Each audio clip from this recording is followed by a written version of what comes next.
Right, haven't made a video in a while, have we? Hello everyone and welcome back to Fournilwrittenalloverit. 3 months ago I made a video called What Needs to Change at Pompey, and this is almost a part 2 to that video. In said video I use words like jack it out and phrases such as turgid football, toxic fans, no ambition, and well, how times have changed. I've sat down and I've come up with 4 reasons as to which I'm going to use to answer the question in the title of today's video. Those being talent, squad depth, previous failure and mentality. Before we do so, we're going to head over to Instagram. I asked the very same question to you and you responded in your hundreds, so thank you for all your responses. I've picked out some of the good ones. Let's go through them. Let's start with Alex.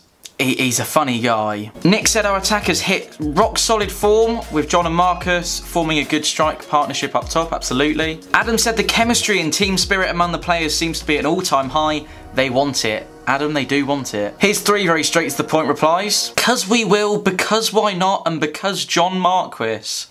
John Lee has got several parts to his answer, so I will be reading through those. We are using the right form and tactics now. Harness and Marquis have had an absolutely amazing partnership. Now we play Marquis's preferred style of football, and he has a partner. We are more likely to score goals. Griffin, I would refer you to Saturday's game. It was offside. Cameron said we consistently bounce back after defeats. The morale is excellent. Spalding 96 is actually used an equation here. He said Marquis plus ball to his feet equals goals. Jack said because most of the lads have been here for a few seasons now and are used to each other. Jack, Jamie, Coventry and Dylan all expressing importance of squad depth. And then Richard rounds us off nicely.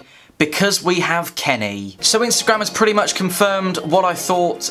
We've heard from you. Let's go through my 4 points. So number 1 is talent. I have great pleasure in telling you that we are lucky to have some of the best players in the league. At the time of recording, John Marquis is currently League One's top goal scorer with 7 goals to his name so far this season. Bearing in mind it took about 700 years to actually score a goal at the beginning of the year, but we'll move on from that. Marcus Harness is also 3rd in the league in terms of goal tally. He's got 5 to his name so far this year as well. I can also say with confidence that Craig McGilvery is one of, if not the best goalkeepers in the division. He pulls off some of the finest saves week in, week out, and we are incredibly lucky to have him. Secondly, squad depth. A couple of you have already mentioned it on the Instagram story, but from a selection point of view, Kenny Jackett is absolutely loving life. Having said that, Andy Cannon is injured from Saturday's game in the FA Cup against Ipswich. We also have Michael Jacobs and Jack Watmore still to return to full fitness. So hopefully squad and the lack of players that we've got doesn't start to become a problem for us. Let's take Saturday as an example in the FA Cup. Hadjid Minoga came on at right back, could have scored right at the end. He did really well. Ben Close was excellent.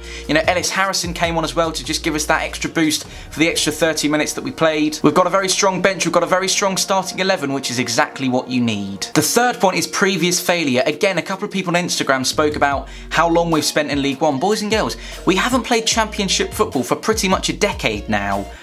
Let that sink in. But the frustration off the back of last season and the season before that is only endorsing the fight. It's made the boys more hungry, show the passion, show the desire, and that's exactly what we've been seeing before us, and long may that continue. That brings us nicely on to the 4th and final point that I'm going to make today, and that is mentality. We play with cohesion, we play as a unit, and we press together. The words unity, willingness, and fight come to mind. Not only do we have some incredibly talented players, they are also performing well and performing together. If anyone watched the VW Van video with Lee Brown and Ellis Harrison, there was a nice little implicit insight into the mood in the dressing room at the minute. The dynamic amongst the squad is clearly good and it reflects well both on the pitch and in terms of results as well. So it's all good stuff. What a time to be a Pompey fan and what a time to get subscribed to the channel. We are on the way to 7,000 subscribers. We're edging closer and closer to that target. There's plenty more to come in the days and weeks and months ahead, so make sure you're subscribed so you don't miss a moment of it. Stay tuned, keep the faith, stay safe, and above all, play up Pompey.